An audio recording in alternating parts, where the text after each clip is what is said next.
شہید ہو گئے، ایک سال بعد اپنے طبی موت مرے، حضور نے فرمایا کہ جو اپنے طبی موت مرے یہ شہید سے 500 پہلے جنت میں جائے گا۔ آپ کے سامنے سے حدیث گزری ہے۔ تو اب مجھے بتائیں، پھر حضور سے پوچھا کہ یہ دو تو شہید ہوئے، اس نے بولا نہیں، یہ میرے صحابہ ہیں، اس نے میرے پیچھے اتنی نمازیں پڑھی، اتنے روزے رکھے ہیں، اتنا ثواب، تو اس کا ثواب کدھر جائے گا؟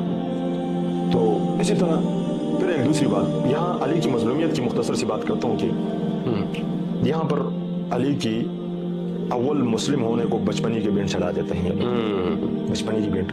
حالانکہ اگر آپ دیکھیں حضرت عیسیٰ علیہ السلام کی ماں پر تہمت لگی تھی، اس کی صفائی جھولے کے بچے نے دی تھی، انہی مسلمانوں کے ہاں وہ ان کے لیے قبول بھی ہے، انہی مسلمانوں کے ہاں وہ اس بچے کے حق میں بھی فضیلت والی بات ہے، اور خود اسی عیسیٰ علیہ السلام کی ماں کے لیے بھی فضیلت کی بات ہے۔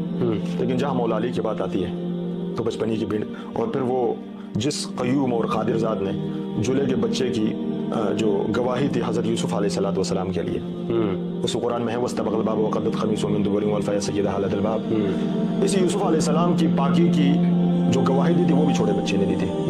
اب اگر ان علماء سے، ان مولویوں سے پوچھو تو وہ بولتے ہیں ہاں بالکل یہ تو فضیلت کی بات بچے کے لیے بھی اور یوسف علیہ السلام کے لیے بھی۔